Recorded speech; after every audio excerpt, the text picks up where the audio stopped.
अभी पीछे एक फर्स्ट पार्ट को सुना, देखा, उसमें बहुत कुछ सीखने को मिला। हम उसी की कंटिन्यूटी में अब दूसरा पार्ट शुरू करने वाले हैं। मुझे आशा है जिन लोगों को एस्ट्रोनॉमी और एस्ट्रोलॉजी दोनों से प्यार होगा वो इस पार्ट को बहुत अच्छे से देखेंगे, नोट्स बनाएंगे और अपने आगे के अभ्यास में इसका कहीं ना कहीं सकारात्मक प्रयोग करेंगे। मैं आप सभी के सहयोग से पुनः कुमार साईं प्रीतम जी का स्वागत करता हूँ। आपका स्वागत है। आज हम साइंटिफिक एक्सप्लेनेशन ऑफ इंडियन भाप चलित चार्ट्स के सेकंड पार्ट पे डिस्कशन करेंगे। फर्स्ट पार्ट पे हमने एस्ट्रोनॉमी ऑफ हाउस फॉर्मेशन, भावज in Indian versus western system, different house division in astrology, भाप चलित settings in Jagannatha Hora, whole sign house system, equal house system, ये सब कवर अप किए थे। आज पार्ट 2 में हम theory of quadrant house system, calculation of quadrant house system और observation in quadrant house system follow करेंगे। आगे बढ़ने से पहले मेरी एक अनुरोध ये है कि जो लोग पार्ट 1 को बिना देखे डायरेक्टली पार्ट 2 में जंप किए हैं उनको इस वीडियो में कुछ भी समझ में नहीं आएगा लिटरली। तो सबसे पहले वो पार्ट 1 देखें और उसके बाद वो पार्ट 2 में आए। तो चलिए हम शुरू करते हैं हमारा पार्ट 2। बहुत लोग बोलते हैं कि भाव चलित बृहत पराशर होरा शास्त्र में दिया नहीं गया। उनके लिए यह है कि क्वाड्रेंट हाउस सिस्टम ओरिजिनली ग्रहादि साधनादय चैप्टर जो कि बृहत पराशर होरा शास्त्र में है, जो कि वैदिक एरा में पराशर मुनि जरा लिखा गया है, उसमें ये स्पष्ट रूप में उल्लेखित है। करेंटली मार्केट में जो बृहत पराशर होरा शास्त्र अवेलेबल है उनमें से सिर्फ गिने चुने बृहत पराशर में ही आपको ये इंफॉर्मेशन मिलेगा। मैं भाग्यवान हूँ, उनमें से मुझको एक एडिशन मिला था जो कि है BPHS written by Shri Girish Chandra Sharma. Girish Chandra Sharma ji के द्वारा ट्रांसलेटेड, नॉट रिटन, रिटन तो पराशर जी ने लिखा है। गिरीश चंद्र शर्मा जी का जो ट्रांसलेशन है वॉल्यूम 1 का, उसका जो 5th चैप्टर है वो ग्रहादि साधनादय चैप्टर है, वहीं पे क्वाड्रेंट हाउस सिस्टम के बारे में स्पष्ट रूप से दिया गया है।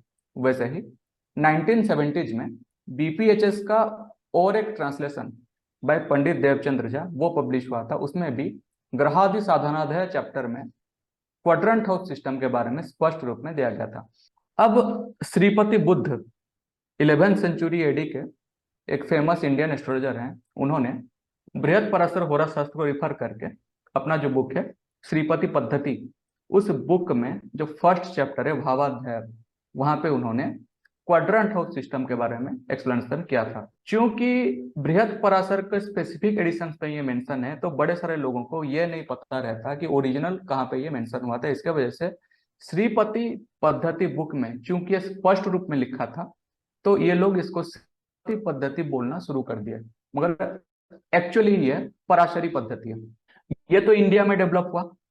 वेस्टर्न कंट्रीज में जो ग्रीक एस्ट्रोलॉजर हैं, जो फिलोसोफर हैं, न्योप्लेटोनिक फिलोसोफर पोर्फायरी, उन्होंने अपने डिफरेंट कैलकुलेशन में यही क्वाड्रेंट हाउस सिस्टम के बारे में एक्सप्लेनेशन किए हैं। तो दोनों में मेजर डिफरेंस क्या है देखिए। वेस्टर्न सिस्टम में जो क्वाड्रेंट हाउस सिस्टम है वहां पे भाव का जो प्रारंभ बिंदु है उसको सेंसिटिव पॉइंट माना गया है, वेरेज इंडियन सिस्टम में भाव का जो मध्य बिंदु है वो एक भाव का सेंसिटिव पॉइंट माना गया है। अब क्वाड्रेंट हाउस सिस्टम में करते क्या है देखिए। सबसे पहले हमारे केंद्र का जो लॉन्गिट्यूड है उनको निकालना है। केंद्र का लॉन्गिट्यूड मतलब एसेंडेंट का, डिसेंडेंट का, मिड हेवन का और इमम कोहली का। एसेंडेंट और 10th हाउस की लॉन्गिट्यूड अगर हम निकाल लें तो उससे 180 डिग्री पे है डिसेंडेंट और इमम कोहली। ये जो एसेंडेंट के डिग्री निकालने का तरीका और 10th हाउस का जो मिड हेवन है उसका डिग्री निकालने का तरीका, पिछले जो टेक्स्ट दिया गया है, डिफरेंस दिया गया था, उसमें तो एक्सप्लेनेशन इसकी है, मगर ओरिजिनली ये हमारा ancient astronomical text of India जो सूर्य सिद्धांत है उसके त्रिप्रश्नाधिकार चैप्टर में श्लोका नंबर 45 to 48 में विस्तृत रूप से वर्णना इसकी की गई है। अब हमको लगन और 10th हाउस मिल गया। लगन और 10th हाउस से अगर हम 180 डिग्री ले लें तो रिस्पेक्टिवली हमको 7th हाउस और 4th हाउस मिल जाएगा। इन चारों केंद्र हाउसेस के सहायता से हम कैसे क्वाड्रेंट हाउस सिस्टम को मैन्युअली कैलकुलेट करते हैं इंडियन सिस्टम में, क्योंकि वेस्टर्न सिस्टम में उनका एक अलग पद्धति है, हम इंडियन सिस्टम में कैसे कैलकुलेट करते हैं हम आगे नेक्स्ट एक एग्जांपल के थ्रू उसको डिटेल में समझेंगे। अब कुछ इंपॉर्टेंट टर्म लेते हैं। इक्वेटर के बारे में पार्ट 1 में आपको बताया गया था कि एक इमेजिनरी सर्कल है अर्थ के सेंटर पे हॉरिजॉन्टल प्लेन पे, जो कि अर्थ को इक्वली नॉर्दर्न और सदर्न हेमिस्फीयर पे डिवाइड कर देता है। उसी इक्वेटर का अगर हम एक्सटेंड करें सिलेस्टियल स्फीयर के अंदर तो उसको सिलेस्टियल इक्वेटर हम बोलते हैं। मेरिडियन एक इमेजिनरी सर्कल है अर्थ के सरफेस पे, जो कि नॉर्थ पोल और साउथ पोल पे पास होता हुआ जाता है और इक्वेटर पे राइट एंगल पे रहता है। एक चीज है ऑब्जर्वर्स मेरिडियन, इसको समझते हैं क्या है। देखिए, ऑब्जर्वर एक जगह पे खड़ा हुआ है, उसके वर्टिकली अप अगर जाएंगे top most point celestial sphere पे उसको बोलते हैं जेनिथ। वर्टिकली अगर डाउनवर्ड जाएंगे तो bottom most point celestial sphere पे जो मिलेगा वो है Nadir. Observers meridian celestial sphere के ऊपर एक ग्रेट सर्कल है जो कि ऑब्जर्वर का जेनिथ और नादिर कैरी करता है and at the same time उस सिलेस्टियल स्फीयर के नॉर्थ पोल और साउथ पोल को पास करता हुआ जाता है। अब एक टर्म है आवर सर्कल। ये क्या है? हमारा सूर्य हो गया, कोई भी ग्रह हो गया, कोई स्टार हो गया, उस स्टार के थ्रू एक ग्रेट सर्कल सिलेस्टियल स्फीयर के ऊपर जो कि नॉर्थ पोल और साउथ पोल को टच करता हुआ जाता है, उसको हम उस पर्टिकुलर प्लैनेट या स्टार का आवर सर्कल बोलते हैं। अब आवर एंगल क्या है? हमको ऑब्जर्वर का मेरिडियन मिल गया, एक प्लैनेट या स्टार का आवर सर्कल मिल गया, तो उस पर्टिकुलर हेवनली बॉडी का आवर एंगल जो है उसको क्या करते हैं हम ऑब्जर्वर के मेरिडियन से उस पर्टिकुलर सिलेस्टियल बॉडी के आवर सर्कल तक अलोंग द सिलेस्टियल इक्वेटर जो एंगल मेजर करते हैं हम उसको उस पर्टिकुलर सिलेस्टियल बॉडी का आवर एंगल बोलते हैं। अब हमको लगन कैलकुलेट करना है, मिड हेवन कैलकुलेट करना है। अगर हम लगन के कैलकुलेशन अभी मैं करूं तो 1 घंटा लग जाएगा, तो हम अभी सिर्फ और सिर्फ 10th हाउस कैसे कैलकुलेट होता है उसके ऊपर चर्चा करते हैं। लगन को हम सॉफ्टवेयर से निकाल सकते हैं। देखिए, 10th हाउस यानी कि मिड हेवन, मिड हेवन को कैलकुलेट करने के लिए हमको मेनली 3 पैरामीटर चाहिए। एक है सूर्य का नतकाल, दूसरा है सूर्य का लॉन्गिट्यूड बर्थ के टाइम, तीसरा है लंकोदय मानव राशि। इन तीनों के ऊपर हम चर्चा करते हैं क्या है। देखिए, सूर्य का नतकाल का अर्थ है सूर्य का आवर एंगल। अब हमने पिछले स्लाइड में आवर एंगल क्या है पढ़ा था। अगर सूर्य के थ्रू एक ग्रेट सर्कल सिलेस्टियल स्फीयर पे ड्रॉ किया जाए जो कि नॉर्थ पोल और साउथ पोल को टच करता हुआ जाए, उसको बोलते हैं आवर सर्कल ऑफ सन। अब ऑब्जर्वर का एक मेरिडियन है, उस ऑब्जर्वर के मेरिडियन से आवर सर्कल ऑफ सन तक अगर हम along the celestial equator angle measurement करते हैं तो उसको आवर एंगल ऑफ सन बोलते हैं। पूर्व नत क्या है? East hour angle of sun. पश्चिम नत क्या है? West hour angle of sun. East काल क्या होता है? हम एक टाइम पे जन्म लेते हैं, उस टाइम से अगर हम उस दिन के सूर्योदय का टाइम को माइनस कर देते हैं तो उसको हमको ईस्ट काल मिल जाता है। एक बात नोट करनी ये है कि हमारा इंडियन सिस्टम में जो एक दिन जो हम गिनते हैं वो आज के सूर्योदय से लेके अगले दिन के सूर्योदय तक गिनते हैं। अब एक टर्म है ट्रावर्स्ड डिग्रीज ऑफ सन। ये क्या है? देखिए, आपके जन्म के वक्त सूर्य जिस राशि में रहता है उस राशि में एक पर्टिकुलर डिग्री में रहता है, उस डिग्री को बोलेंगे हम traverse degree of sun. For example, जन्म के वक्त अगर किसी का सूर्य 10 डिग्री एरिस में हुआ तो 10 डिग्री को हम बोलेंगे ट्रावर्स डिग्री ऑफ सन। एक है to be traverse degree of sun. वो क्या है? जन्म के समय सूर्य जिस डिग्री में होता है उसको हम 30 डिग्री से माइनस कर दें तो हमको मिलेगा to be traverse degree of sun. For example, हमने क्या लिया था, जन्म के समय 10 डिग्री एरिस में सूर्य है, उस 10 डिग्री को 30 डिग्री से माइनस करते तो निकलेगा 20 डिग्री। उस 20 डिग्री को हम बोलेंगे to be traverse degree of sun. अब यहाँ पे एक नोट ये है कि जिनका जन्म मिड डे के पहले होता है या फिर मिडनाइट के बाद होता है तो उनके केस में ट्रावर्स डिग्री ऑफ सन को कंसिडर किया जाता है 10th हाउस के लॉन्गिट्यूड को कैलकुलेट करने में। वेरेज जिनका जन्म मिड डे से लेके मिडनाइट के बीच हो, जो 12 घंटा उसके अंदर अगर जन्म लेते हैं तो उसमें to be traverse degree of sun को मिड हेवन के कैलकुलेशन के लिए यूज करते हैं। अब हम कैलकुलेट करते हैं पूर्व नत या पश्चिम नत। कैसे निकालेंगे? देखिए, जो कोई व्यक्ति मिड डे से पहले जन्म ग्रहण करता है उसके केस में पूर्व नत की कैलकुलेशन हम करते हैं। अब पूर्व नत उस केस में कैसे निकालते हैं?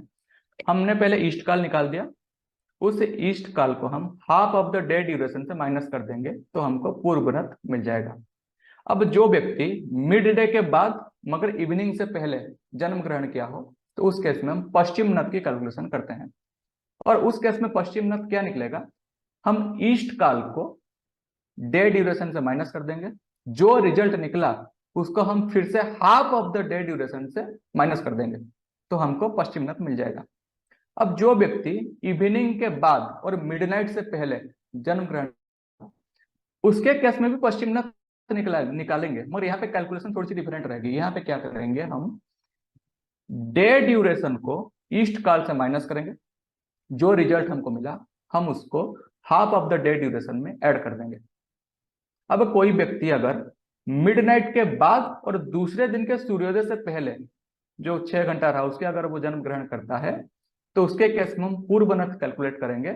यहाँ पे कैसे कैलकुलेट करेंगे, हमारे पास ईस्ट काल है, ईस्ट काल को 60 घटी यानी कि 24 आवर्स से माइनस कर देंगे, वो जो रिजल्ट निकला उसको half of the day duration में ऐड कर देंगे। यहाँ पे एक नोट ये है कि डे ड्यूरेशन है क्या, हम जिस दिन जन्म ग्रहण किए हैं उस दिन का सूर्यास्त का टाइम माइनस सूर्योदय का टाइम, वो होता है डे ड्यूरेशन। नाइट ड्यूरेशन क्या है, सूर्यास्त का टाइम माइनस अगले दिन का सूर्योदय का टाइम। मिड डे क्या है, सूर्योदय का time plus half of the day duration. Midnight क्या है, सूर्यास्त का time plus half of the day duration.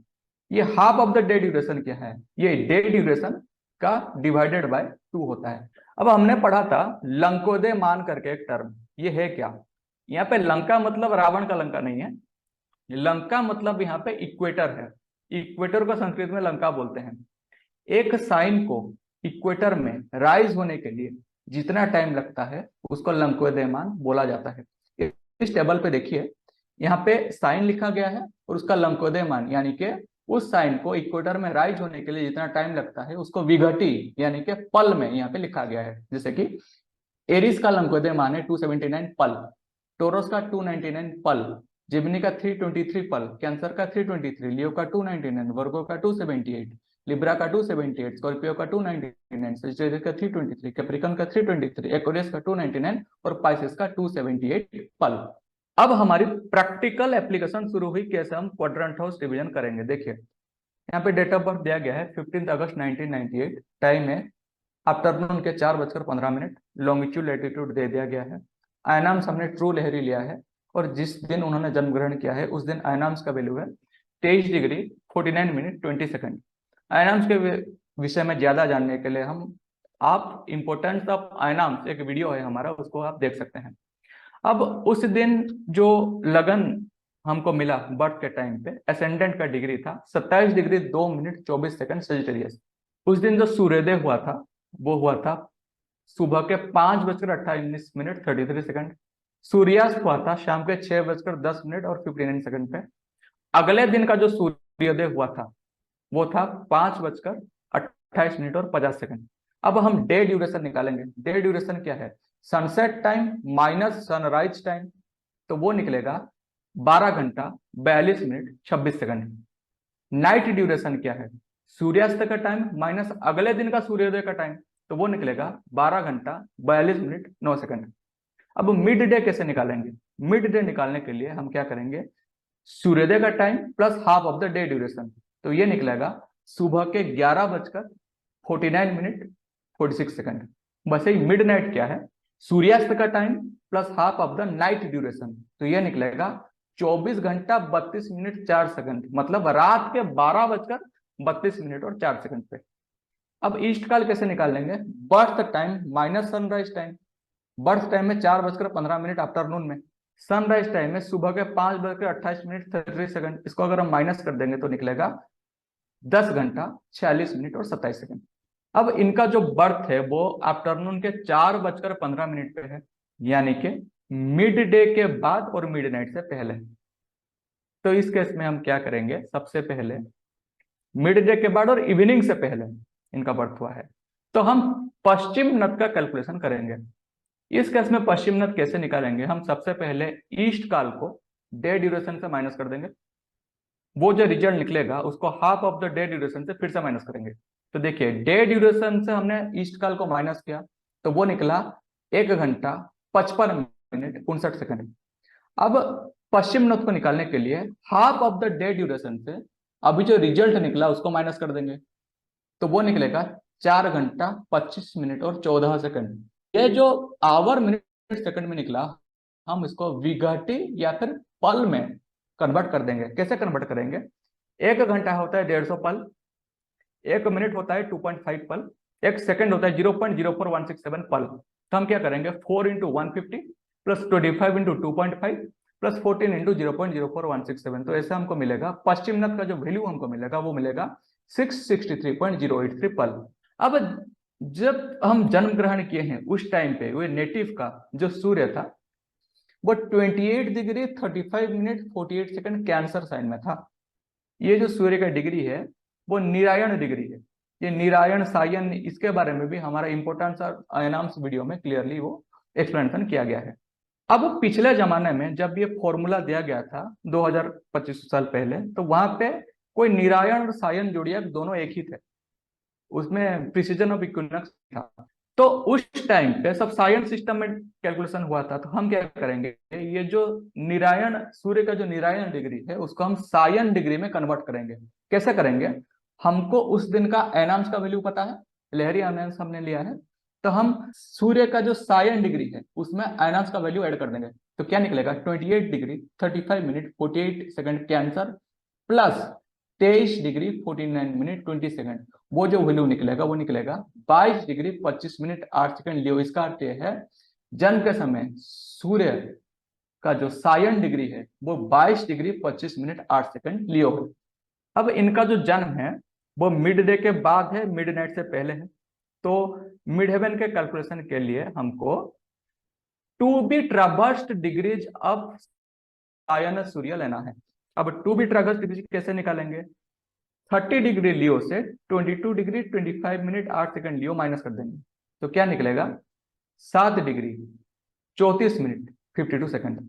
इसको अगर हम डिग्री में कन्वर्ट कर देते हैं वो निकलेगा 7.681 डिग्रीज। अब हमने लंकोदय मान के बारे में पढ़ा था। लंकोदय मान क्या है?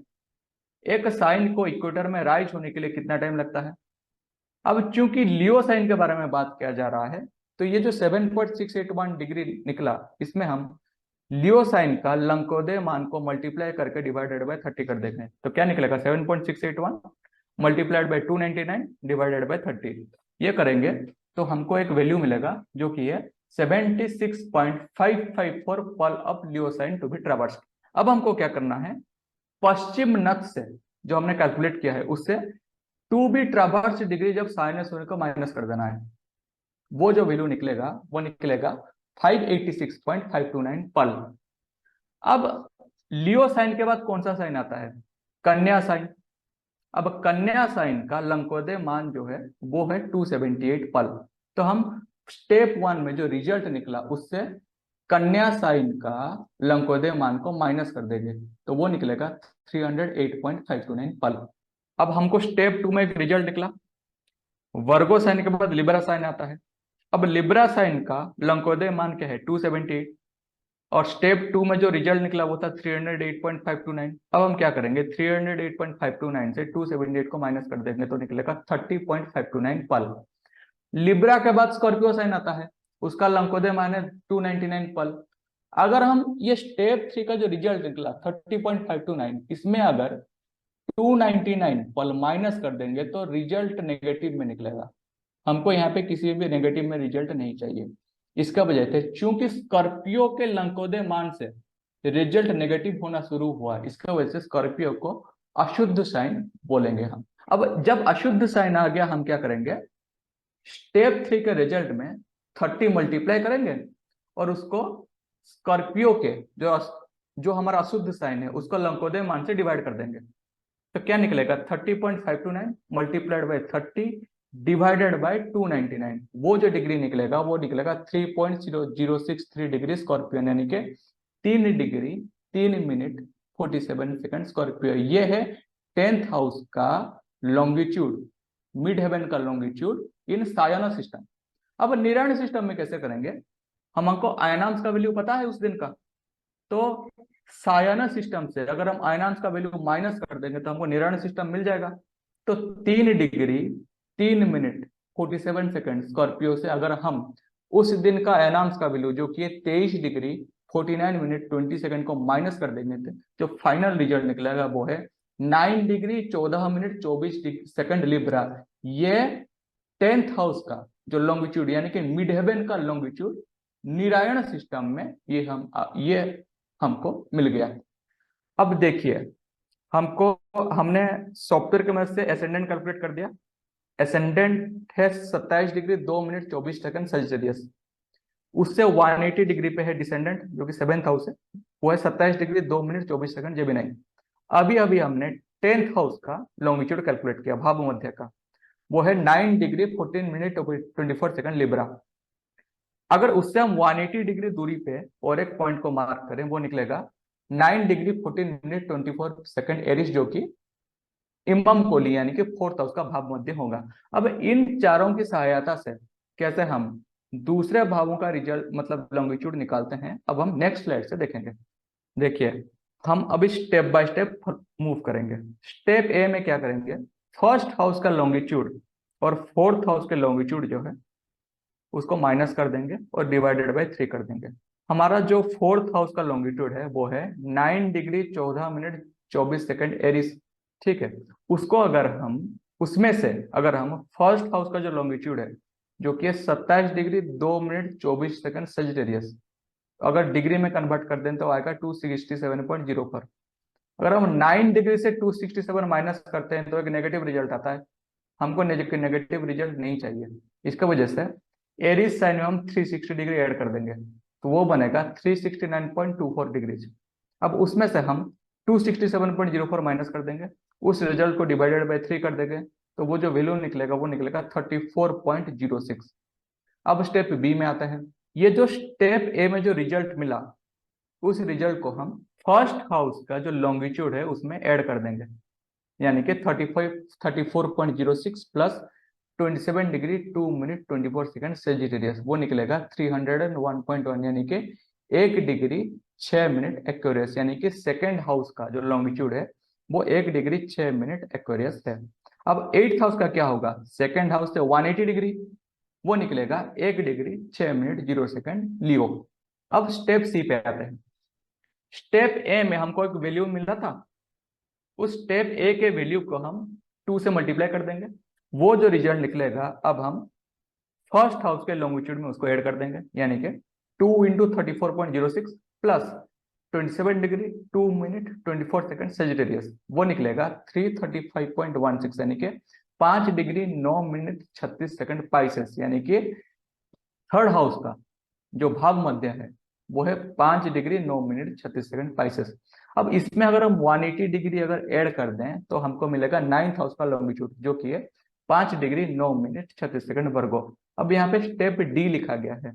स्टेप डी में क्या करेंगे, हमारे पास 4th हाउस का लॉन्गिट्यूड है, उस 4th हाउस का लॉन्गिट्यूड हमको 7th हाउस के लॉन्गिट्यूड से माइनस कर देना है, वो जो रिजल्ट निकलेगा उसको डिवाइडेड बाय 3 कर देंगे, यानी कि 27 degree 2 minute 24 second Gemini minus 9 degree 14 minute 24 second Aries whole divided by 3, तो वो जो वैल्यू निकलेगा वो निकलेगा 25.933। अब स्टेप ई में क्या करेंगे, स्टेप डी में जो रिजल्ट मिला उसको हम 4th हाउस के लॉन्गिट्यूड में ऐड कर देंगे, तो क्या निकलेगा 25.933 plus 9 degree 14 minute 24 second Aries, तो इसका वैल्यू निकलेगा 35.173 डिग्री, यानी कि 5 डिग्री 10 मिनट 23 सेकंड टॉरस। इसका अर्थ है कि पांचवें घर का जो लॉन्गिट्यूड है वो निकला हमारा 5 डिग्री 10 मिनट 23 सेकंड टॉरस। उससे अगर हम 180 डिग्री आगे गिन लेंगे तो 11th हाउस का लॉन्गिट्यूड हमको मिल जाएगा जो कि है 5 डिग्री 10 मिनट 23 सेकंड स्कॉर्पियो। अब हमको स्टेप डी में जो रिजल्ट मिला है उसको मल्टीप्लाइड बाय 2 कर देंगे और फिर से 4th हाउस के लॉन्गिट्यूड में ऐड कर देंगे, तो वो क्या निकलेगा 2 into 25.933 plus 9 degree 14 minute 24 second Aries, तो वो जो वैल्यू हमको मिलेगा वो मिलेगा 61.106, यानी कि 1 डिग्री 6 मिनट 21 सेकंड जेमिनाई, जो कि 6th हाउस का भाव मध्य है। अब सिक्स हाउस के भाव मध्य में अगर हम 180 डिग्री ऐड कर देते हैं तो हमको मिलेगा 1 डिग्री 6 मिनट 21 सेकंड सेजिटेरियस, जो कि 12th हाउस का भाव मध्य है। हमने अभी सारे के सारे भाव जो हैं उनका भाव मध्य निकाल लिया। अब हम कैलकुलेट करेंगे भाव संधि। ये कैलकुलेशन पूरा इजी है। फॉर एग्जाम्पल, हमको किसी भी दो भावों की अगर हम संधि पोजीशन कैलकुलेशन करना है तो दोनों भावों की जो मिड पॉइंट है उसकी लॉन्गिट्यूड को ऐड कर देंगे, उसको डिवाइडेड बाय 2 कर देंगे। एग्जाम्पल से देखते हैं। ये टेबल जो दिया है ना, यहाँ पे फर्स्ट सेकंड और थर्ड भाव का लॉन्गिट्यूड दिया गया है। देखिए, पहले और सेकंड भाव का जो भाव संधि है वो क्या होगा, फर्स्ट भाव का लॉन्गिट्यूड प्लस सेकंड भाव का लॉन्गिट्यूड डिवाइडेड बाय 2, यानी कि 27 degree 2 minute 24 second Sagittarius plus 1 degree 6 minute 0 second Aquarius divided by 2, वो निकलेगा 14 डिग्री 4 मिनट 12 सेकंड कैप्रिकॉन। यानी कि फर्स्ट और सेकंड भाव का जो भाव संधि है उस भाव संधि वाला पॉइंट का जो लॉन्गिट्यूड है वो है 14 डिग्री 4 मिनट 12 सेकंड कैप्रिकॉन। वैसे अगर सेकंड और थर्ड भाव के बारे में देखें, सेकंड भाव का जो भाव मध्य है वो है 1 डिग्री 6 मिनट एक्वेरियस, थर्ड भाव का जो भाव मध्य है वो है 5 डिग्री 9 मिनट 36 सेकंड पाइसेस। अब इन दोनों को ऐड करके डिवाइडेड बाय 2 कर देंगे तो वो निकलेगा 18 डिग्री 7 मिनट 48 सेकंड एक्वेरियस। यानी कि सेकंड भाव और थर्ड भाव दोनों का जो भाव संधि वाला पॉइंट है उसका लॉन्गिट्यूड है 18 डिग्री 7 मिनट 48 सेकंड एक्वेरियस। ऐसे ही हम बाकी सारे के सारे भावों के भाव संधि हम आराम से निकाल सकते हैं। ये हमारे हैंड कैलकुलेशन से, मैनुअल कैलकुलेशन से, इंडियन सिस्टम में जो कैलकुलेशन है सूर्य सिद्धांत में जो दिया गया है उसके हिसाब से एक टेबल बनाए हैं। यहाँ पे देखिए, फर्स्ट और सेवेंथ हाउस ये इनका जो टोटल स्पान है 30 डिग्री है। सेकेंड हाउस 14 डिग्री कैप्रिकॉन से शुरू हुआ है, 18 डिग्री एक्वेरियस में समाप्त हुआ है, तो इसका टोटल स्पान 34 डिग्री हो गया, यानी कि 30 डिग्री मार्क को वो एक्सीड कर गया। थर्ड हाउस का भी 34 डिग्री है, फोर्थ हाउस का 30 डिग्री है। फिफ्थ हाउस पे देखिए, fifth house 22 degree 12 minute 23 second एज से शुरू हुआ है, कहां तक गया है 18 डिग्री 8 मिनट 22 सेकंड टोरस, यानी कि पांचवें भाव का जो स्पैन है वो 26 डिग्री है, 30 डिग्री से 4 डिग्री घट गया। वैसे ही छठे भाव का जो टोटल स्पैन है वो 26 डिग्री है। 11th हाउस का, क्योंकि फिफ्थ से 7th 11th हाउस है तो उसका भी टोटल स्पैन 26 डिग्री होगा। वैसे ही 12वें भाव का टोटल स्पैन 26 डिग्री होगा। इन सारों को मिलाएंगे तो 360 डिग्री निकलेगा। बट इंडिविजुअली अगर हम देखें तो भाव छोटे बड़े हो रहे हैं, किसी भी मतलब मैक्सिमम भाव जो है वो 30 डिग्री के नहीं है। यहाँ पे एक ऑब्जर्वेशन वाली बात यह है कि जेमिनी साइन को छठे और सातवें भाव का भाव मध्य मिला है। इसका अर्थ यह है कि जेमिनी साइन के पास छठे भाव और सातवें भाव का सिग्निफिकेशन को गवर्न करने की पावर है। वैसे ही सेजिटेरियस साइन को दो भाव मिला है, पहला भाव का भाव मध्य और 12वें भाव का भाव मध्य। इसका अर्थ है सेजिटेरियस साइन जो है वो पहला भाव के साथ साथ 12वां भाव के सिग्निफिकेशन को भी गवर्न करने का कैपेबिलिटी रखता है। इस टेबल में दो साइन गायब है, एक है कैंसर साइन और कैप्रिकॉन साइन। ये दोनों साइन भाव बिगिनिंग एंडिंग में आ रहे हैं मगर भाव मध्य में नहीं आ रहे हैं। इसके वजह से चंद्रमा जो है वो कोई भी भाव का स्वामी नहीं रहा है। अब चंद्रमा जिस भाव में बैठेगा वो ना ही फंक्शनल मेलिफिक है ना ही फंक्शनल बेनिफिक है, वो अपने नैसर्गिक कारकत्व के हिसाब से उस भाव में फल देगा। वैसे ही शनि जो है उसका कैप्रिकॉन साइन डिसअपियर हो गया है भाव मध्य से। इसका अर्थ यह है शनि जो भी रिजल्ट देगा वो एक्वेरियस साइन जिस भाव का स्वामी है उसी भाव के रिलेटिवली वो फंक्शनल मेलिफिक या बेनिफिक बन जाएगा। अब देखते हैं ये एग्जांपल कि प्लैनेट शिफ्ट कैसे होते हैं। देखिए, राशि चार्ट है लेफ्ट वाला चार्ट, मिडिल वाले चार्ट में सारे लॉन्गिट्यूड लैटिट्यूड वगैरह दिए गए हैं, और तीसरा चार्ट है भाव चलित चार्ट जो कि क्वाड्रेंट हाउस सिस्टम वाला भाव चलित है। देखिए, केतु जो है वो एक्वेरियस साइन में है, राशि चार्ट में तीसरा भाव में है और 7 डिग्री 54 मिनट एक्वेरियस में है। ये तीसरा भाव जो है वो 18 डिग्री एक्वेरियस से शुरू हो रहा है और केतु है 7 डिग्री एक्वेरियस, तो केतु शिफ्ट हो गया सेकंड हाउस में। जुपिटर राशि चार्ट में पाइसेस साइन में चौथे भाव में बैठा है और 2 डिग्री पाइसेस में है। ये चौथा भाव 22 डिग्री पाइसेस से शुरू हुआ है तो जुपिटर चला गया तीसरा भाव में। शनि राशि चार्ट में 5वें भाव में बैठा है, एरिस साइन में बैठा है 9 डिग्री पे। अब 5वां भाव शुरू हो रहा है 22 डिग्री एरिस से, तो शनि आ गया 4थे भाव में। चंद्रमा राशि चार्ट में 6ठे भाव में टॉरस साइन में 6 डिग्री में है। अब छठा भाव 18 डिग्री टॉरस से शुरू हो रहा है, तो चंद्रमा चला गया 5th हाउस में। मार्स और वेनस दोनों राशि चार्ट में 8वें भाव में है, कैंसर साइन में है। मार्स की लॉन्गिट्यूड है 2 डिग्री कैंसर, वीनस का लॉन्गिट्यूड है 8 डिग्री कैंसर, मगर 8वां भाव जो है वो 14 डिग्री कैंसर से शुरू हो रहा है, तो मार्स और वीनस आ गया 7th हाउस में। राहु राशि चार्ट में 9th हाउस में लियो साइन में है, 7 डिग्री में है, मगर 9th हाउस 18 डिग्री लियो से शुरू हो रहा है, तो राहु शिफ्ट हो जा रहा है 8th हाउस में। अब हम देखते हैं observation in quadrant house system, ये इंपॉर्टेंट है। जब कभी भी एक भाव शुरू होता है तो उसका इफेक्ट जो है वो भी शुरू होना स्टार्ट हो जाता है, वो इफेक्ट धीरे धीरे बढ़ता जाता है। और जब भाव मध्य आता है उसका वैल्यू सबसे मैक्सिमम रहता है। जब भाव मध्य से वो धीरे धीरे एंडिंग की ओर बढ़ता है, तो उस भाव का जो इफेक्ट है वो भी धीरे धीरे घटता हुआ जाता है। कोई भी प्लैनेट अगर किसी पर्टिकुलर भाव के शुरुआती 1 डिग्री या फिर एंडिंग के 1 डिग्री में रहता है, तो उसको भाव संधि में रहा हुआ है वो माना जाता है। संधि मतलब है जंक्शन, जंक्शन बिटवीन टू भावर्स। कोई भी प्लैनेट अगर भाव संधि में रहता है, क्योंकि संधि वाले पोजीशन में भाव शुरू या अंत होता है, तो उसका इफेक्ट भी शुरू या अंत होने वाले स्टेट में है, तो प्लैनेट उस भाव के रिलेटेड पूर्ण फल नहीं दे पाता अगर वो संधि में है तो। मगर यहाँ पे एक चीज ये है कि प्लैनेट 2 कॉन्जिक्यूटिव हाउसेस जिस संधि में भी है, वो दोनों हाउसेस के रिजल्ट देने में सक्षम है, but up to a small extent only. पूर्ण फल किसी भी भाव का वो नहीं दे पाएगा।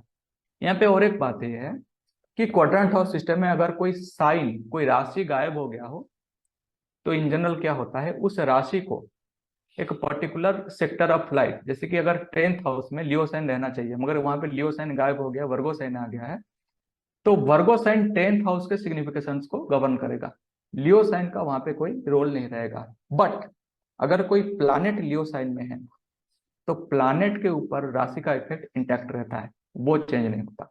अब क्वाड्रेंट हाउस सिस्टम में क्या होता है, एक राशि मल्टीपल हाउसेस में आ जाता है, तो उस राशि को स्ट्रांग माना जाता है, क्योंकि एक ही राशि मल्टीपल हाउसेस को गवर्न करने का पावर रखता है। जो भी राशि मल्टीपल हाउसेस में आता है उसका स्वामी मल्टीपल हाउसेस के स्वामित्व तो कैरी कर लेता है। वैसे ही अगर किसी राशि स्वामी का एक राशि गायब हो जाता है भाव चलित चार्ट में, तो वो राशि स्वामी के पास उतना भाव का स्वामित्व नहीं रहने की वजह से वो थोड़ा सा वीक इन जनरल माना जाता है। अब अगर एग्जाम्पल पे देखते हैं ये जो भाव संधि भाव मध्य इफेक्ट, देखिए हम 7th हाउस पे आते हैं। लेफ्ट वाला चार्ट राशि चार्ट है, राइट वाला चार्ट वो पोरफायरी या श्रीपति सिस्टम जो लिखा है क्वाड्रेंट हाउस सिस्टम वो है। सूर्य 28 डिग्री कैंसर में राशि चार्ट में 7वें भाव में है। 7वां भाव जो है वो 14 डिग्री कैंसर से लेकर 14 डिग्री लियो तक है, और भाव मध्य 28 डिग्री कैंसर में है। सूर्य 28 डिग्री कैंसर में है, 7वें भाव का भाव मध्य 28 डिग्री कैंसर में है, यानी कि सूर्य भाव मध्य में है, मिड पॉइंट में। जब कभी भी सूर्य की दशा चलेगी 7वें घर का रिजल्ट डोमिनेंटली वो देगा। अब आते हैं हम केतु पे। केतु की लॉन्गिट्यूड है 17 डिग्री सेजिटेरियस, राशि चार्ट में 12वें घर में बैठा है। भाव चलित भाव चार्ट में देखिए केतु शिफ्ट हो गया 11th हाउस में। ऐसा क्यों? क्योंकि 12वां घर जो है वो 18 डिग्री सेजिटेरियस से शुरू हो रहा है और केतु है 17 डिग्री सेजिटेरियस। मगर केतु 11th हाउस का जो एंडिंग डिग्री है, जो कि 12वां घर का बिगिनिंग डिग्री है, उसके 1 डिग्री के अंदर है, यानी कि केतु भाव संधि में है। क्योंकि केतु भाव संधि में है, ना वो 11th हाउस का पूर्ण फल दे सकता है, ना भी 12th हाउस का पूर्ण फल दे सकता है। वो दोनों भावों का थोड़ा थोड़ा फल देगा, मगर स्ट्रांगली कोई फल नहीं दे पाएगा। यहाँ पे देखिए कैप्रिकॉन साइन जो है वो फर्स्ट हाफ के साथ साथ 12th हाउस के भी भाव मध्य में आ रहा है, क्योंकि फर्स्ट हाउस का भाव मध्य है 28 डिग्री कैप्रिकॉन, 12th हाउस का भाव मध्य है 1 डिग्री कैप्रिकॉन। तो कैप्रिकॉन साइन फर्स्ट और 12th हाउस दोनों के सिग्निफिकेशंस को गवर्न करने की कैपेबिलिटी रखता है। वैसे ही कैंसर साइन जो है वो 6th हाउस के जो भाव मध्य में 1 डिग्री कैंसर में आ रहा है, 7th हाउस का भाव मध्य भी 28 डिग्री कैंसर में आ रहा है। इसका अर्थ है कैंसर साइन जो है 6th हाउस के साथ साथ 7th हाउस को भी गवर्न करने की कैपेबिलिटी रखता है। इस चार्ट में लियो और एक्वेरियस साइन गायब है, तो इसका अर्थ यह है, क्योंकि लियो साइन गायब है तो सूर्य के पास तो एक ही राशि है, तो सूर्य अभी नाइदर फंक्शनल मेलिफिक बना ना ही फंक्शनल बेनिफिक बना। अब वो फंक्शनली न्यूट्रल बन गया, तो वो अपने नैसर्गिक कारकत्व को अपने 7वें घर में वो डालेगा। वैसे ही शनि जो है सिर्फ और सिर्फ एक्वेरियस साइन जिस जिस भाव मध्य में आया है उसी के हिसाब से वो फंक्शनल बेनिफिक या मेलिफिक बनेगा, क्योंकि उसका लियो साइन गायब है। क्योंकि लियो साइन भाव मध्य में नहीं है, तो सूर्य जो है वो ना ही फंक्शनल मेलिफिक बना ना ही फंक्शनल बेनिफिक बना। क्योंकि यह 7वें भाव में बैठा है, जब जब भी इसकी पीरियड आएगी वो अपने नेचुरल कारकत्व से वो रिजल्ट देगा। अब एक्वेरियस साइन गायब है, मगर कैप्रिकॉन साइन के पास दो दो भाव है, तो शनि जो है वो जो कैप्रिकॉन साइन जिन जिन भाव में गया है उन उन भाव का फल वो देगा। एक्वेरियस साइन का स्वामित्व उसके पास से चला गया। यहीं पे हमारा क्वाड्रेंट हाउस सिस्टम की समाप्ति होती है। अगले पार्ट पे हम केपी कस्प चार्ट और दूसरे के बारे में अच्छे से डिस्कशन करेंगे। बहुत बहुत बढ़िया, बहुत लंबी कैलकुलेशन, एक मैराथन दौड़ की तरह आपने आज इतना लंबा वीडियो, इतना शानदार वीडियो, एजुकेशनल वीडियो है। और मेरी सभी से ये प्रार्थना है कि आप एक अगर वास्तव में ज्योतिष के कुछ ऐसे संदर्भ समझना चाहते हैं तो इन वीडियोस के नोट्स बनाइए, बैठिए, समझने की कोशिश करिए। कैलकुलेशंस नहीं है सिर्फ, इसके पीछे की जो कुछ बातें हैं वो, जो क्योंकि प्रिडिक्शन के अंदर उन सब चीजों की बहुत इंपॉर्टेंस होती है, वो बहुत जरूरी है कि इस चीज को समझा जाए। एक बहुत शानदार वीडियो के लिए हृदय से धन्यवाद। सभी से कहूंगा पहला पार्ट पहले देखिए, फिर ये देखिए, फिर इसके बाद जो तीसरा पार्ट आ रहा है उसे भी मिस नहीं करिए। तो आज के लिए फिर से बहुत बहुत धन्यवाद। नमस्कार।